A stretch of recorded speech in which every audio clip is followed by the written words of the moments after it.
Sa video na to mga sir, magre-repair tayo ng vacuum cleaner. Ang sira nito, walang power. So i-check natin kung bakit siya walang power.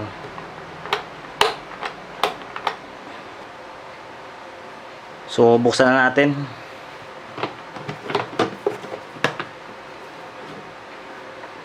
Tanggalin nyo lang to. Then set aside muna natin to. May manual pa siya, oh. Mukhang bago pa. Ito din yung mga parts niya. Dust collector, filter. So tabi muna natin to.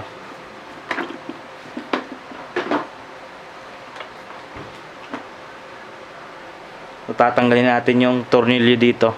4 siya.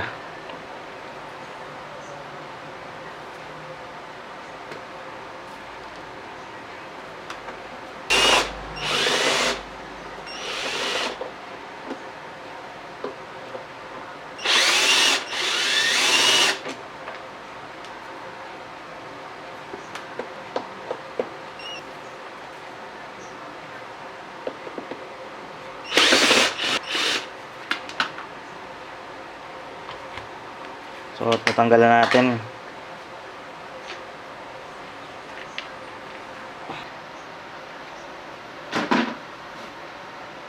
So, tanggalin lang natin to. Itong dalawang screw niya dito.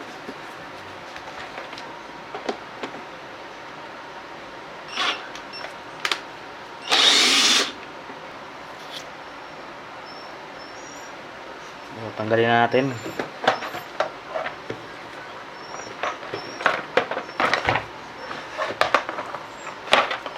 Tanggalin natin to. 4 na tornilyo.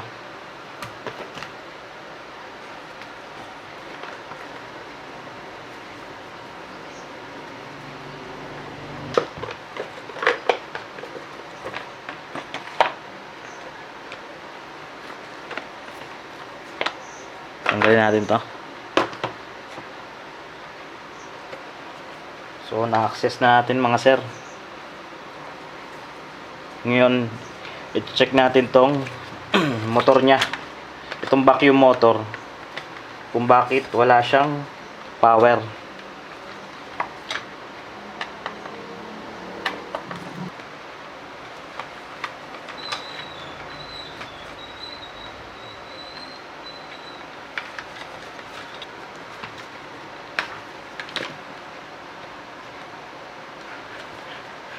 Tanggalin lang natin to mga sir, itong switch, kasi kasama to sa check natin.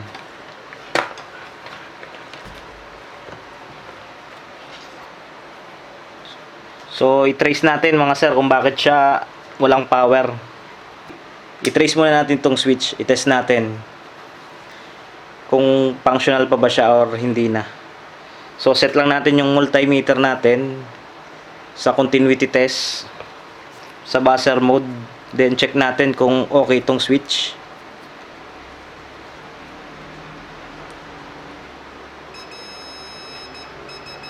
So ayan,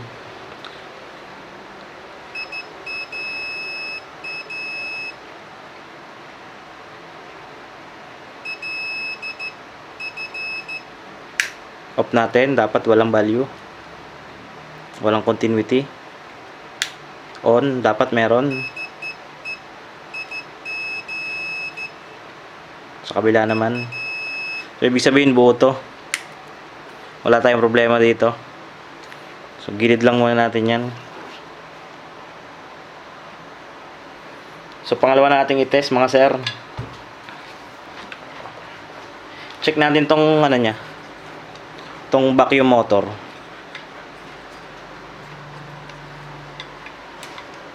Buksan lang natin to.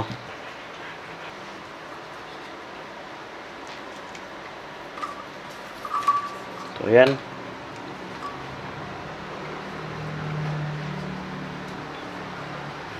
So ano muna, visual inspection. Check natin kung may putol. Check natin yung carbon brush. So may carbon brush naman siya. Mahaba pa. Ito din sa kabila. So mahaba pa.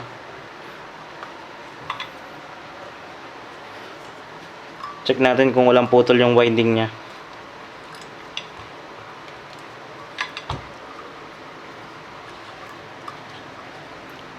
So set lang ulit sa continuity. Check natin yung isang part ng winding. So wala siyang putol.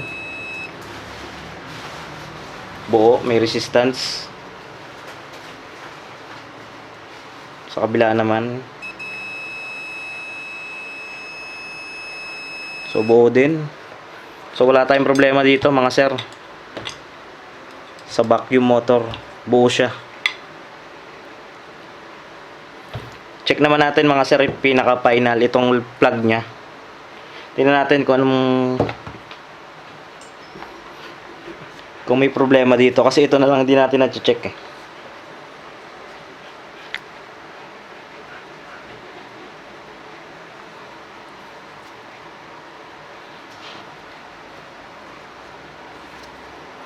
So kunin lang natin yung isang wire.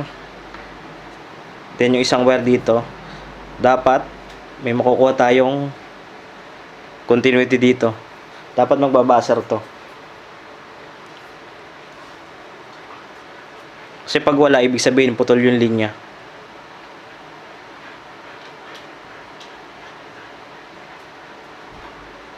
So wala. Check naman natin tong isa.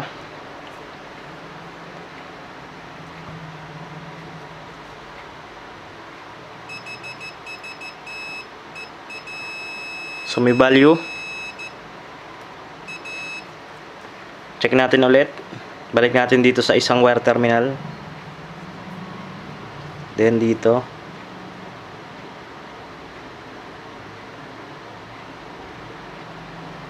So wala talaga mga sir. So ito na yung ating pinaka-suspect.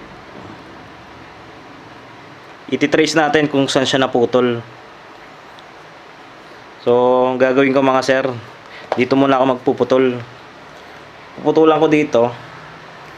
Then iti-test natin siya ulit. Kung dito ba sa part na to may naputol na wire.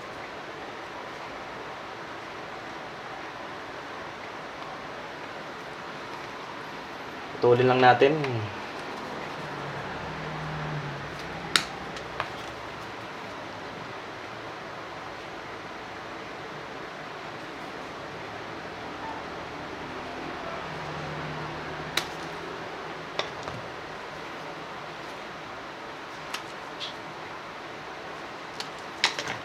So test natin ulit mga sir.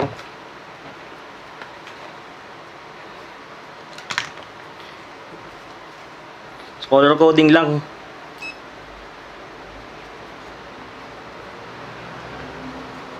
Check natin.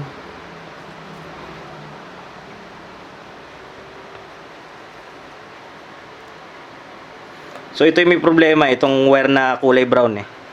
So check natin to kung meron na siyang continuity. So yun, meron na. Check natin naman yung blue.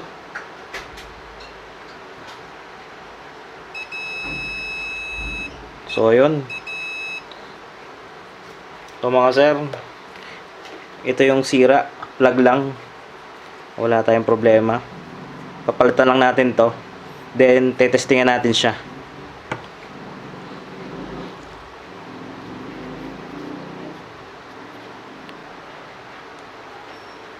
Papalitan natin ng plug. Meron tayong plug dito. Royo ang brand. So heavy duty to mga sir.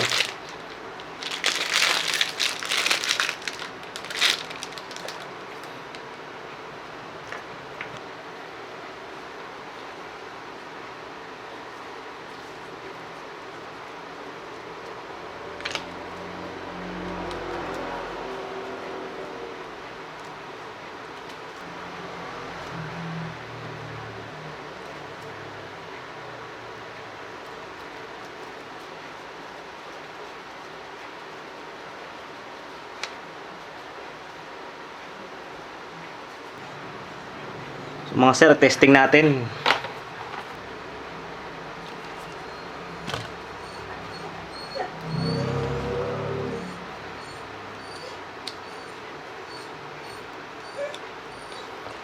So mga sir, itetest ko siya nung nakaganito. Then, iingatan ko na lang, mag-iingat na lang ako para makita nyo na kung iikot itong kanyang blade fan. So, safety first lang tayo mga sir. Dito ko na lang siya hawakan para may hindi ma-aksidente yung kamay natin.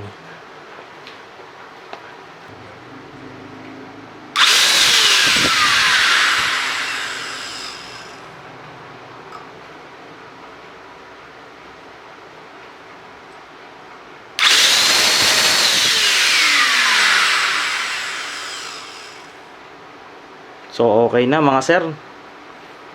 Na-repair na natin. So, madali lang siyang i-repair. Kayang-kaya ng mga nanay. Buuin na natin siya.